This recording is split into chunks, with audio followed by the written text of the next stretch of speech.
Austin, I have a question for you. Have you ever read a book to a group of children? Not to a group of children, No? but maybe one or two at a time. And my other question is, how many nephews do you have? I have 6 nephews. So do you think learning how to read to children would be a good skill for you to have?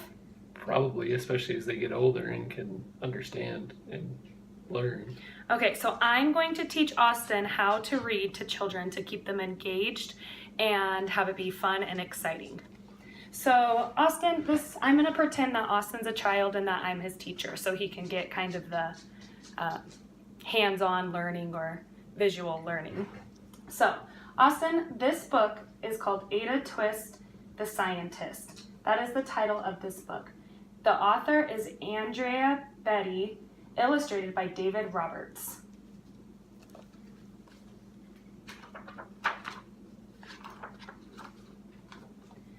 She learned how to climb and made her big break, with a trail of chaos left in her wake. She ran through the day, chasing each sound in sight, and didn't slow down until she conked out at night.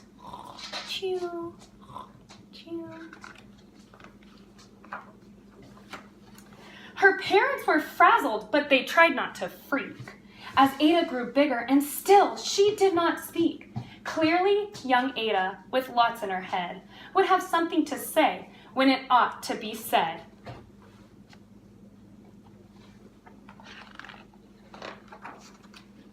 That's just what happened when Ada turned 3. She tore through the house on a fact-finding spree. She climbed up the clock just as high as she could see. Her parents yelled, "Stop!"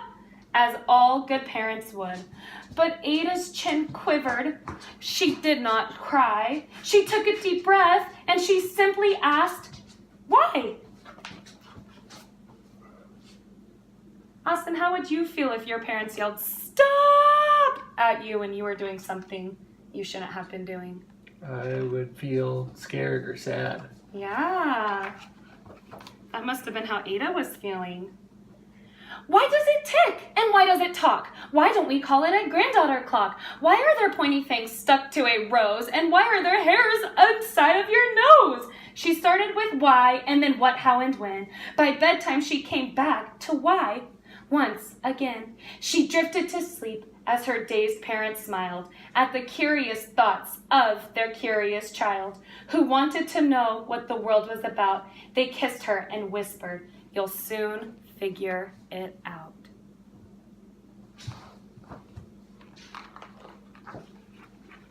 Her parents kept up with their high-flying kid, whose questions and chaos both grew as she did.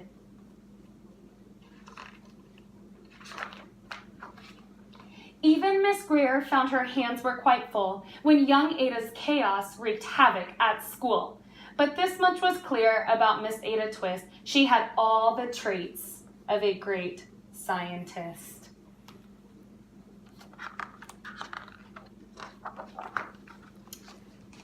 Ada was busy that first day of spring, testing the sounds that made mockingbirds sing, when a horrible stench racked her right in the nose, a pungent aroma that curled her toes. "Zowie!" said Ada, which got her to thinking, "What is the source of this terrible stinking?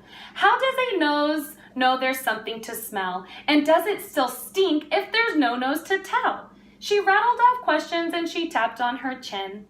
She'd start at the start where she'd ought to begin. A mystery, a riddle, a puzzle, a quest. This was the moment that Ada loved best. What smells make you go pee-ew? Garbage. Garbage, that's a good one. Garbage is a yucky, yucky smell. So I'm going to wrap this up with the last minute, and I'm just going to highlight some of the things that I hope that you learned through me reading this to you. So I began starting off by trying to make a connection with you while I read the story. So I asked about your nephews and tried to relate why I was teaching him, why it would be important and why he would be invested in my learning. I covered early appreciation and understanding of books with the title and the author and the illustrator. and just pointing that out simply shows how important it is. I used influx in my voice, so I'd go high, and I'd go low, and I would try to change up my voice to keep the children engaged, which is something you would do when you are reading to your nephews. I try to make eye contact to keep the listener like invested in what I was reading. My body language with P-U, that's really important. Children really connect with that. And I also asked questions throughout the book, and so that's a way to keep children engaged and invested in the learning. So that is how I read to children. Do you feel prepared to read to your nephews someday? I think so. Awesome job. Thank you, guys.